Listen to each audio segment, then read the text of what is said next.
Now, let's look at this example.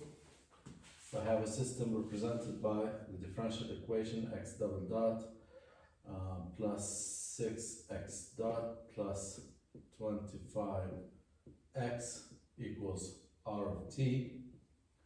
Then the transfer function here is going to be g of s 1 over s squared plus 6s plus 25.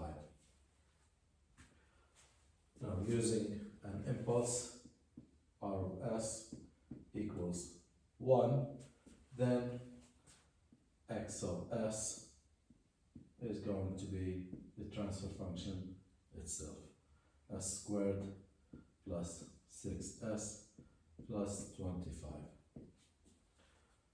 Now, I want to factorize this denominator so I can use that simple Laplace inverse transform. So let me take this denominator, which we call the characteristic equation, s squared plus 6s plus 25 equals 0, and find the roots. The roots in this case are going to be complex roots. They'll turn out to be negative 3 plus minus j4.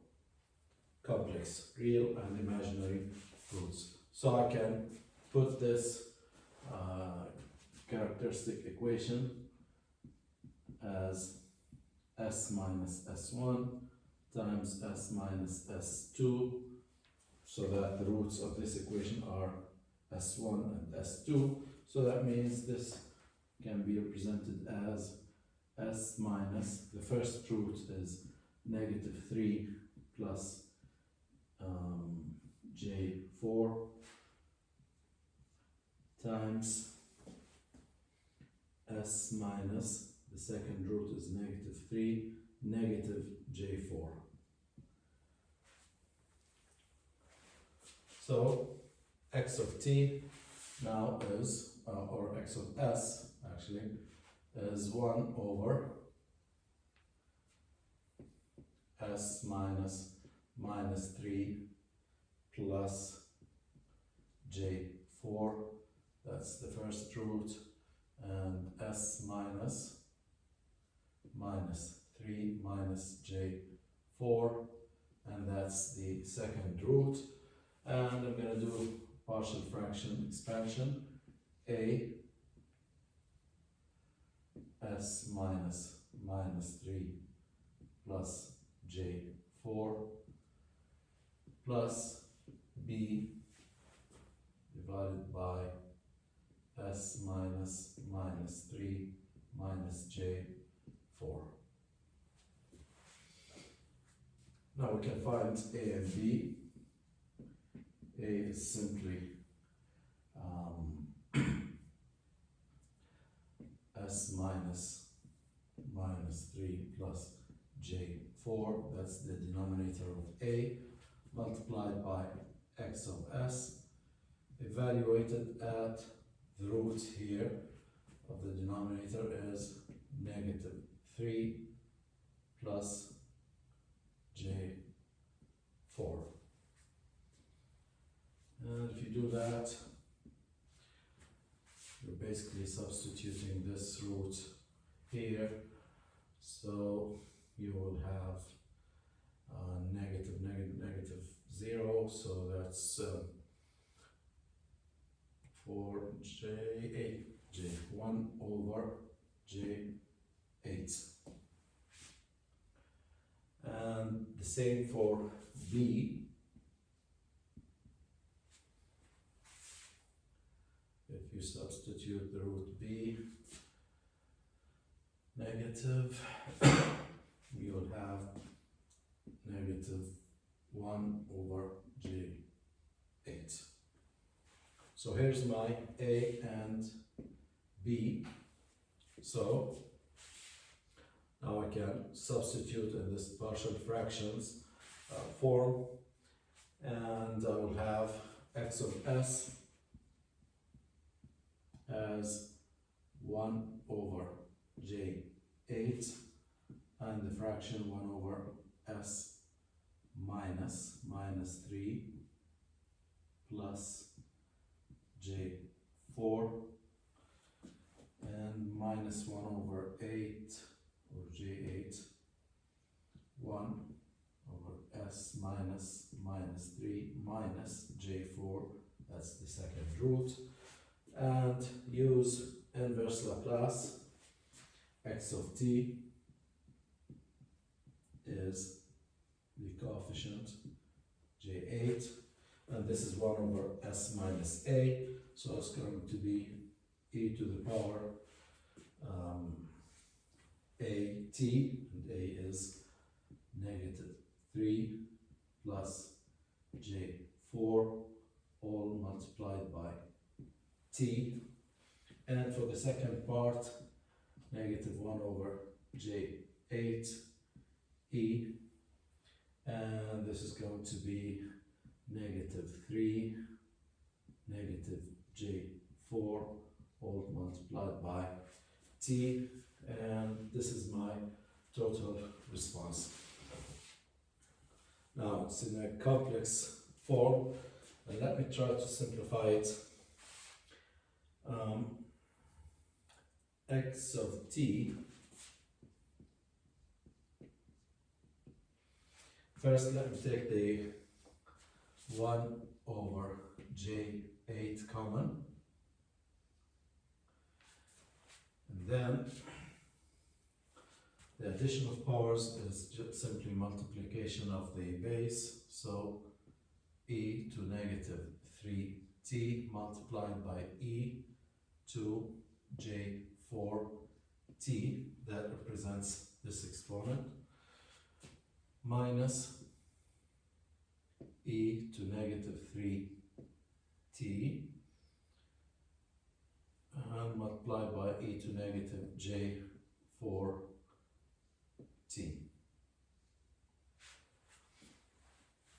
Now, the e to negative 3t is common here, so let me take that out. 1 over J8 e to negative 3t, and what's left inside is e to J4t minus e to minus J4t.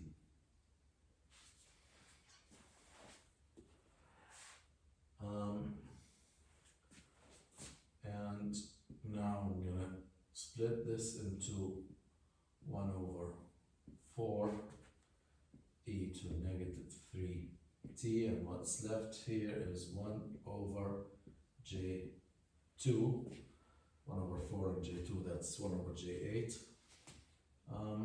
times e to J4t minus e to negative J4t.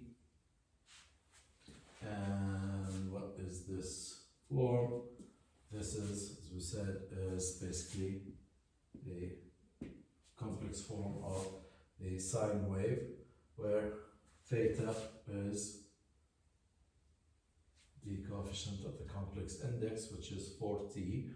So this part is simply sine theta, which is 4t, and what's left here is e to negative 3t and the coefficient 1 over 4, and that's my x of t. Okay, so this is the response of this system to an impulse. It's a complex process, but now I can inspect this solution and compare it to the roots of the equation. You should notice something here. The real part of the root is negative 3, and that's the exponent here. And the complex part is 4, and that's the frequency. So it's basically a mix of real and imaginary. When we had real roots, we had exponential response. When we had imaginary roots, we had sinusoidal response. Now we have real and imaginary, so I will end up with exponential, sinusoidal, multiplied by each other. So just now by looking at the roots, I can determine what my response is.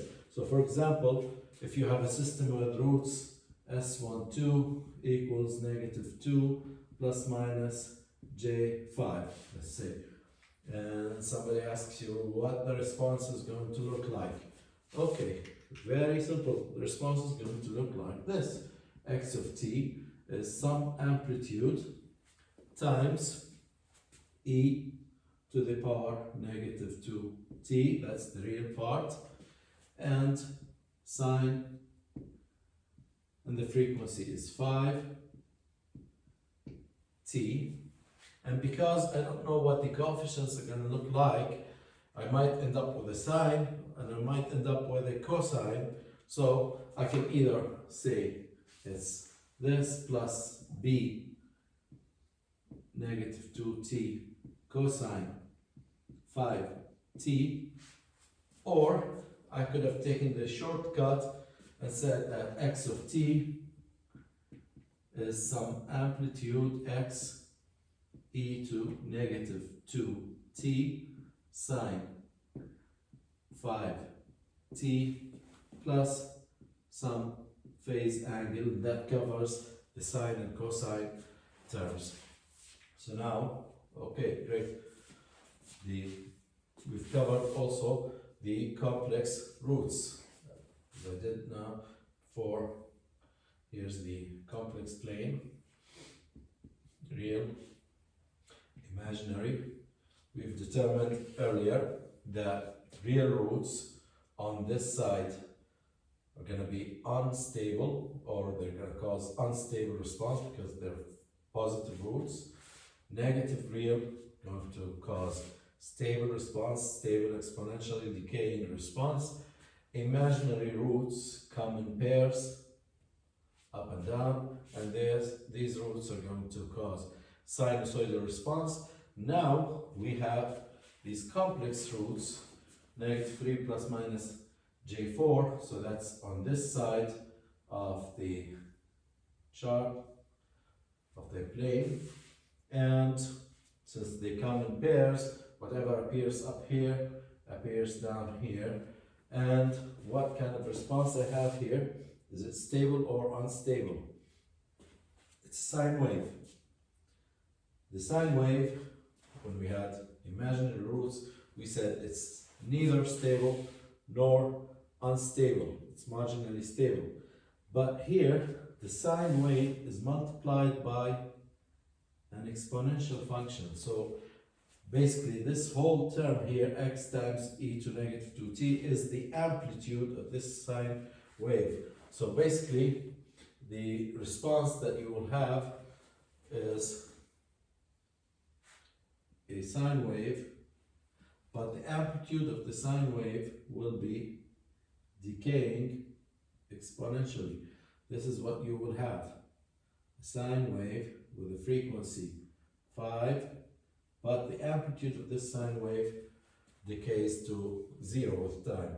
So that means that this response is stable. I cannot say it's marginally stable because it is actually stable. It is decaying to 0. So roots on this side of the plane are going to cause stable response. Now, just by conclusion here, that what if the roots were complex but had real complex part? Say if we have S12 equals 3 now plus minus J4, then x of t is going to be some amplitude x e to the power, the real part, 3t sine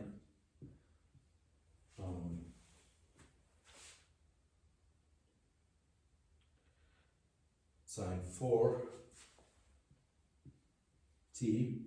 plus some phase depending on the initial conditions.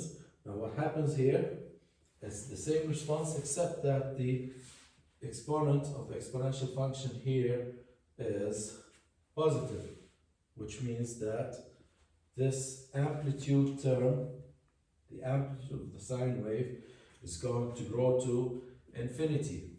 So my response will look like, running out of space here,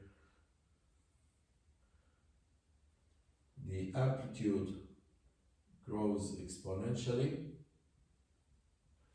but I will have a sine wave within this envelope. But this sine wave is growing to infinity. So that means, since my total response is going to infinity, the response is unstable. So roots, complex roots, here will cause unstable response. So, in conclusion, real roots on this side cause unstable response. Complex roots on this side also cause unstable response. Real roots on this side are stable. The roots in between here are neither stable nor unstable, marginally stable. So the right half of the complex plane, roots existing in the right half of the complex plane are unstable. And on the left hand side of the complex plane, that would be stable. Which means that most important conclusion here is that simply by inspecting a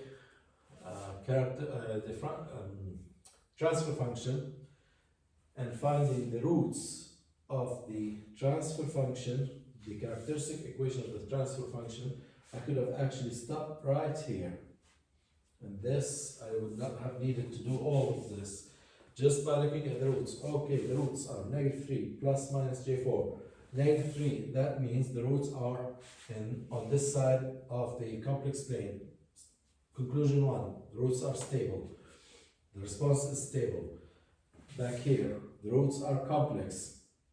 Complex roots, okay, we have a sinusoidal stable response. That's one thing. Final conclusion is that the 4 here is the frequency of the response. So the real is the exponential. This tells me how fast the solution is going to decay to 0. The higher this value, the faster the response decays to 0, because you have a high negative exponent here. So for small value of t, it will be e to negative large number. That goes to 0 very quickly. So that tells me how fast the system will go to 0. And this tells me what the frequency of the response as it goes to 0, how it will oscillate at which frequency. And this is actually the most important conclusion that I can draw from a transfer function of a system. So that tells me, as I said, everything about the homogeneous or natural response of a system. To wrap up, we said that the response consists of 2 parts: natural response, forced response. The forced response is simple because it's the same as the forcing term, the same as your input, so you don't have to worry about that. If your input is stable input, your output will be stable. So whatever is in, the same is out.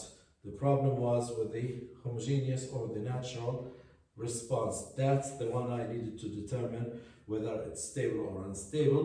So I used an impulse and checked how the response would look like.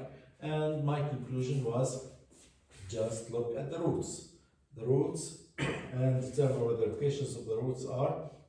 That tells you whether the system is stable or unstable, and that's what you need to know before you start your control system design.